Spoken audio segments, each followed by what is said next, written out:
بسم اللہ الرحمن الرحیم۔ ناظرین، اللہ نے ہر نعمت کا شکر ادا کرنا ضروری قرار دیا ہے اور اپنی نعمتوں کو دل سے یاد رکھ کر ان پر اظہار تشکر کا حکم صادر فرمایا ہے۔ قرآن حکیم کے کئی مقامات اس کی شہادت فراہم کرتے ہیں۔ مثلاً یہ فرمایا گیا، اپنے اوپر کی گئی اللہ کی اس نعمت کو یاد کرو جب تم آپس میں دشمن تھے، پھر اس نے تمہارے قلوب میں الفت و محبت ڈال دی، بس تم اس رحمت الہی سے بھائی بھائی بن گئے۔ یہ الگ بات ہے کہ اللہ تعالیٰ کی یہ نعمت جس نے ٹوٹے ہوئے دلوں کو جوڑ دیا اور باہم خون کے پیاسوں کو ایک دوسرے کا غم ہار بھائی بنا دیا، ان کی نفرتوں اور عداوتوں کو محبتوں اور مروتوں سے بدل دیا، یہ بھی حضور صلی اللہ علیہ وآلہ وسلم کی بعثت کے تصدق میں نصیب ہوئی۔ اس نعمت کا مداد مرجع بھی آپ صلی اللہ علیہ وسلم کی ذات گرامی ہے۔ آپ صلی اللہ علیہ وسلم کا تشریف لانا تھا اور لوگوں کا آپ صلی اللہ علیہ وآلہ وسلم کے حلقہ غلامی میں داخل ہونا تھا کہ سب لوگ ہواں اس سے پہلے دشمن تھے یا دوست، باہم شیر و شکر ہو گئے۔ نعمتوں کو یاد کر کے ان پر شکر بجا لانا نہ صرف امت محمدی صلی اللہ علیہ وآلہ وسلم پر واجب ہے، بلکہ سابقہ امتوں کو بھی اس کا حکم دیا جاتا رہا۔ جس طرح بنی اسرائیل سے فرمایا گیا، اے بنی اسرائیل، میرے وہ احسانات یاد کرو جو میں نے تم پر کیے، اور خصوصی نعمت کو بھی کہ میں نے تم کو عالمین پر فضیلت دی۔ اس آیت مبارکہ کے بعد قیامت کی ہولناکیوں سے باخبر کرتے ہوئے اللہ تعالیٰ پھر اپنے احسانات گنوا گنوا کر انہیں اپنی نعمتوں کے تذکرے کا حکم دے رہا ہے۔ ارشاد فرمایا، اور اے آل یعقوب، اپنی قومی تاریخ کا وہ واقعہ بھی یاد کرو جب ہم نے تم کو فرعون کے لوگوں سے رہائی دی جو تمہیں سخت عذاب دیتے تھے۔ قرآن حکیم نے اس آیت مبارکہ میں قومی آزادی کو ایک نعمت قرار دیا ہے، اس لیے بنی اسرائیل کو حکم دیا گیا کہ وہ فرعون سے حاصل ہونے والی اس آزادی پر اللہ تعالیٰ کا شکر بجا لائیں۔ نعمت کے شکرانے کے طور پر باقاعدگی اور اہتمام سے خوشی اور مسرت کا اظہار کرنا اس لیے بھی قوموں پر لازم ہو جاتا ہے تاکہ آئندہ نسلوں پر بھی اس دن کی اہمیت واضح ہو سکے۔ اگر ہم خدا کے احسانات پر شکرانہ ادا نہیں کرتے اور اپنی تاریخ کے اہم واقعات کو اچھی روایات کے ساتھ آئندہ نسلوں تک منتقل نہیں کر سکتے تو بعید نہیں کہ آنے والی نسلیں اللہ کے ان احسانات سے بھی بے خبر ہو جائیں اور ان کی نظروں سے اس دن حاصل ہونے والی نعمت کی قدر و منزلت بھی محو ہو جائے۔ قرآن حکیم نے تو ان نعمتوں کا ذکر اجمالہ کیا ہے تاکہ یہ تصور بطور سنت تازہ رہے، لیکن جن قوموں پر یہ نعمتیں نازل ہوئی ان کی کتابوں میں یہ تذکرے بالتفصیل درج ہیں۔ آج بھی بائبل کو اٹھائیں تو التوراۃ کی کتاب خروج کے 43ویں باب میں درج ہے کہ اللہ تعالیٰ نے بنی اسرائیل کو حکم دیا کہ جس دن میں نے تمہیں فرعون مصر کی غلامی سے آزادی دلائی تھی، اس دن کو بطور عید مناتے رہنا اور سال بھر میں 3 عیدیں منانا۔ حضرت عیسیٰ علیہ السلام نے جب اللہ رب العزت کی بارگاہ میں اپنی امت کے لیے مائدہ کی نعمت طلب کی تو یوں عرض کیا، اے ہمارے پروردگار، ہم پر آسمان سے ہوا نے نعمت نازل فرما کہ ہمارے اگلوں اور پچھلوں کے لیے وہ عید یعنی خوشی کا دن بن جائے، اور یہ ہمان تیری طرف سے تیری قدرت کاملہ کی نشانی ہو۔ قرآن مجید نے اس آیت میں نبی کی زبان سے یہ تصور دیا ہے کہ جس دن اللہ تعالیٰ کی نعمت اترے اس دن کو بطور عید منانا اس نعمت کے شکرانے کی اعلیٰ صورت ہے۔ نیز اسی آیت کریمہ سے یہ بھی مترشح ہوتا ہے کہ عید کے طور پر یہ خوشی وہی مناتے ہیں جو اس نعمت میں اللہ کے نبی کی امت کے ساتھ شریک ہوتے ہیں۔ ناظرین، نعمتوں پر شکر بجا لانے کی حکمت و وجوب اور سابقہ امتوں کے عمل سے اس کی کئی مثالیں گزر چکی ہیں۔ اب ہم بلا اختصار نعمتوں پر شکر بجا لانے کی مختلف صورتیں بیان کرتے ہیں جن کی سند بھی قرآن نے ہی فراہم کی ہے۔ ذکر نعمت۔ قرآن مجید نے نعمتوں کا شکر بجا لانے کی پہلی صورت یہ بیان کی ہے کہ اللہ کی رحمت اور اس کی نعمت کو یاد رکھا جائے، جیسا کہ قبل ازیں بنی اسرائیل پر کی گئی نعمتوں کے تذکرے میں ہم نے سورہ بقرہ کی یہ آیت بیان کی ہے: اے بنی اسرائیل، یاد کرو میری وہ نعمتیں جو میں نے تم پر کی۔ اسی طرح سورہ ال-عمران کی یہ آیت بھی ضمناً اوپر آ چکی ہے، جہاں اللہ نے بنی نوح انسان کو حکم دیا کہ وہ اس نعمت کو یاد کریں اپنے اوپر کی گئی۔ اللہ کی اس نعمت کو یاد کرو جب تم آپس میں دشمن تھے، پھر اس نے تمہارے قلوب میں الفت و محبت ڈال دی، بس تم اس رحمت الہی سے بھائی بھائی بن گئے۔ ناظرین، نعمت کا شکر بجا لانے کی دوسری صورت یہ ہے کہ انسان اللہ تعالیٰ کی عطا کردہ نعمتوں کا اظہار خوشی کے ساتھ ان کا تذکرہ کرے اور اس نعمت کا ذکر مخلوق میں عام کرے۔ ذکر نعمت کے طریقوں میں شکرانہ جملہ دعات و عبادات بھی داخل ہیں۔ ارشاد ربانی ہے: اور آپ کے پروردگار نے جو آپ کو نعمت عطا فرمائی ہے اس کا بیان کرتے رہے۔ نعمت الہیہ کا چرچا کرنا بھی شکر بجا لانے کی صورت ہے۔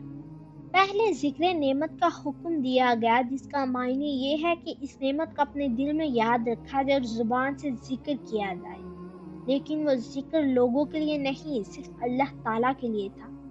اور جب تحدیث نعمت کا حکم ہوا کہ کھلے بندوں میں اس نعمت کا تذکرہ کرو، تو اس کا مفہوم یہ ہے مخلوق خدا کے سامنے اس کو بیان کرو تاکہ خلق خدا بھی اس کا چرچا کرے اور اس کے خوشبو ہر طرف پھیلے اور دوسرے اہل ایمان بھی اس خوشی میں شریک ہو۔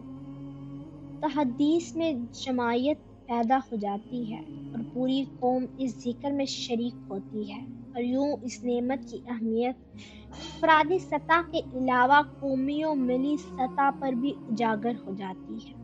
ناظرین، ذکر نعمت اور تحدیث نعمت کے علاوہ اللہ تعالیٰ کی نعمتوں اور اس کی عنایات کریمانہ پر شکر کے اظہار کی تیسری صورت یہ ہے کہ اس خوشی کا اظہار جشن اور عید کے طور پر کیا جائے۔ پہلی امتوں میں بھی ادائے شکر پر یہ وتیرہ تھا، جس کا ذکر گزشتہ گزر چکا ہے کہ یہ حکم الہی اور سنت انبیاء ہے۔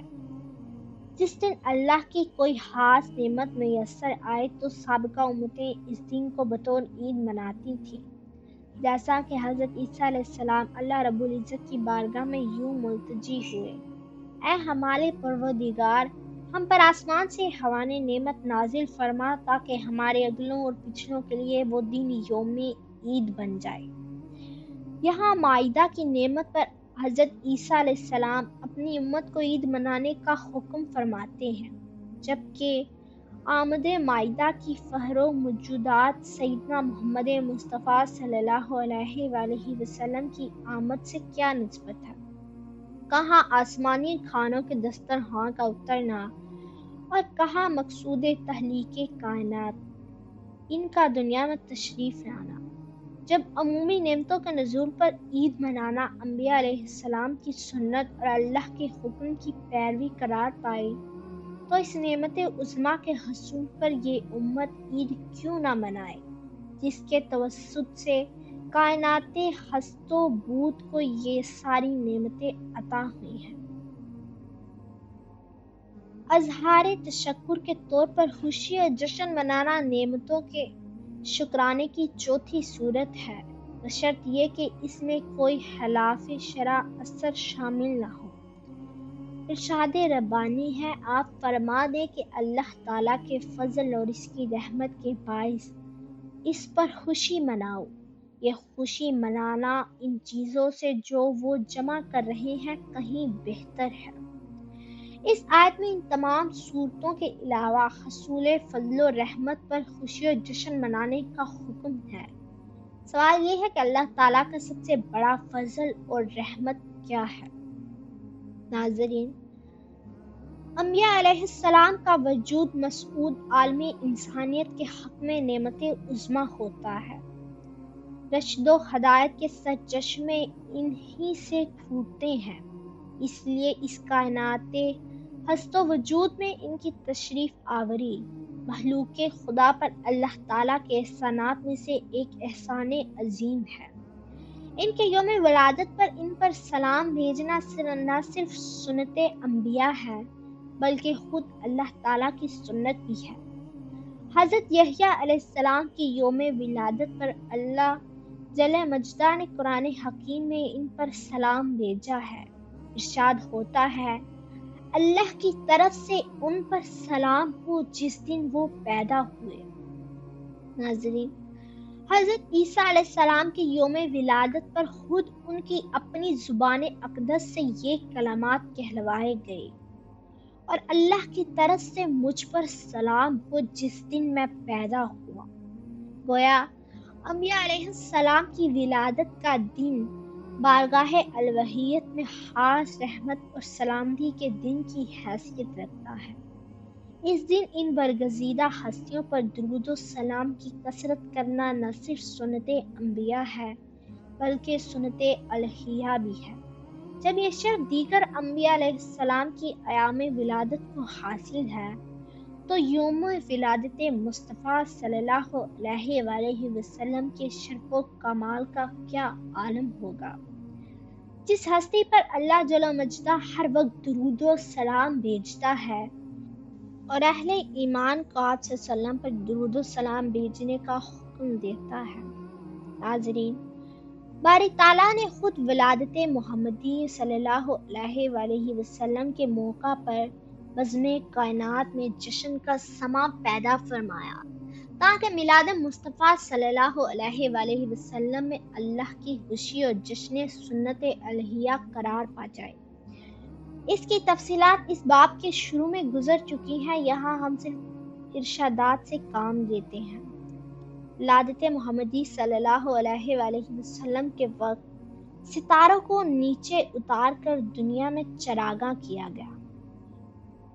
مشرق و مغرب تک پوری زمین بقا نور بنا دی گئی، حتیٰ کہ حضرت آمنہ علیہ السلام نے شام کے محلات تک دیکھ لیے۔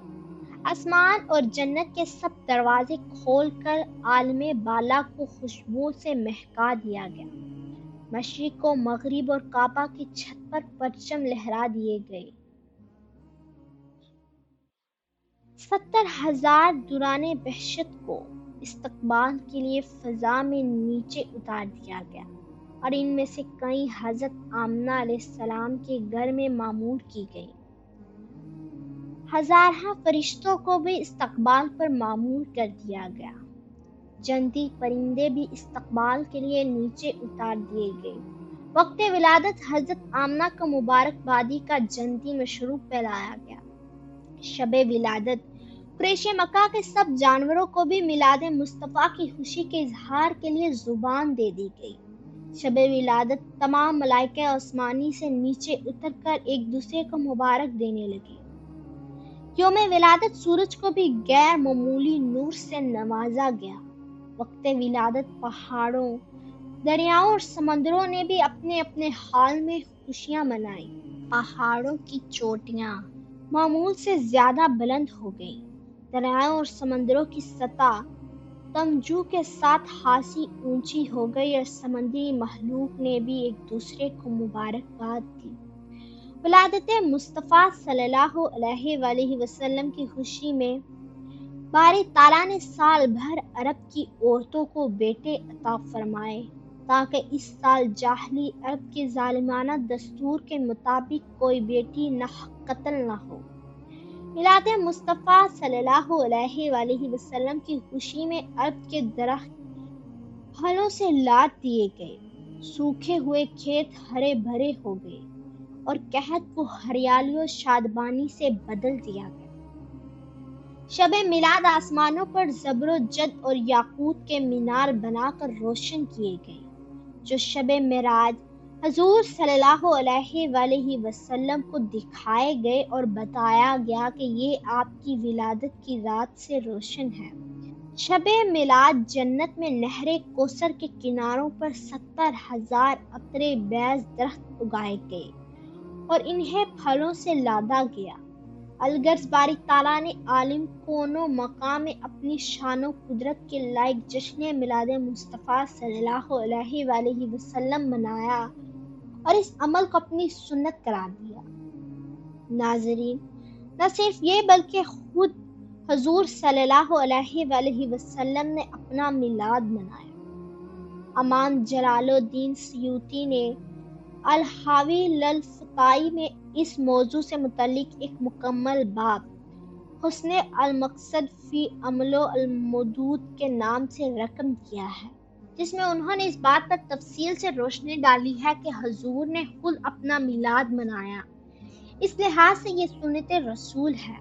امام سیوطی ایک روایت کے حوالے سے فرماتے ہیں، مدنی دور میں حضور صلی اللہ علیہ وسلم نے بکرے ذبح کر کے فقراء و مساکین کو کھلائے۔ بعض لوگوں کا خیال ہے کہ حضور صلی اللہ علیہ وآلہ وسلم نے اپنا عقیقہ کیا تھا۔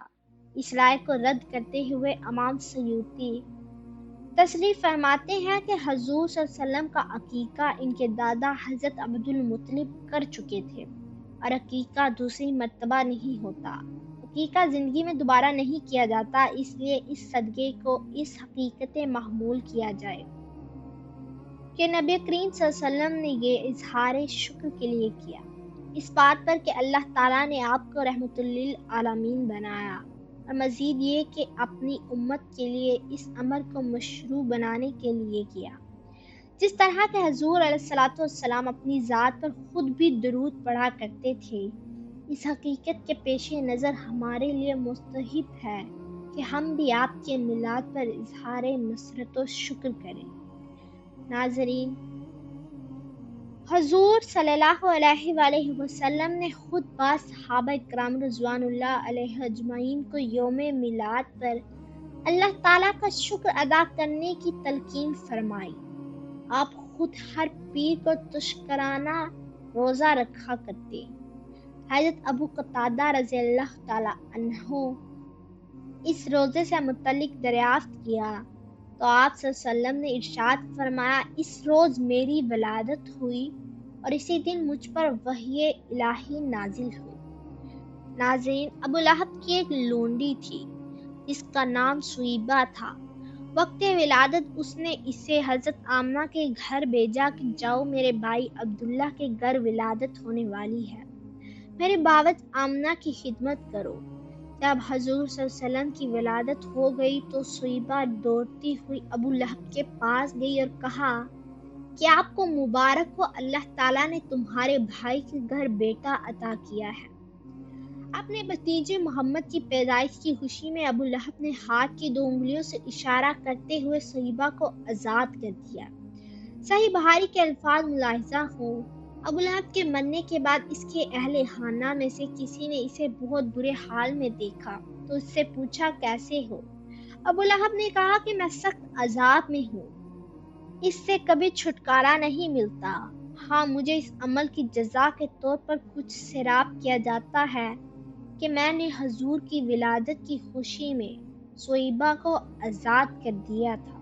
ناظرین، میلاد مصطفیٰ پر خوشی کرنے پر عبوری اجر ہے، جو کہ اس حدیث یعنی حدیث بخاری سے واضح ہے، تو کیوں نہ ولادت مصطفیٰ صلی اللہ علیہ وآلہ وسلم پر گھروں کو روشن کیا جائے، جو کہ اللہ تعالیٰ کی سنت ہے، اور کیوں نہ قربانی کی جائے، جو کہ حضور نبی کریم صلی اللہ علیہ وسلم کی سنت ہے، اور کیوں نہ ان پر بے شمار درود و سلام بھیجا جائے اور محفل میلاد مصطفیٰ صلی اللہ علیہ وآلہ وسلم سجائی جائیں اور کھانے پکا کر غریبوں میں تقسیم کیے جائیں۔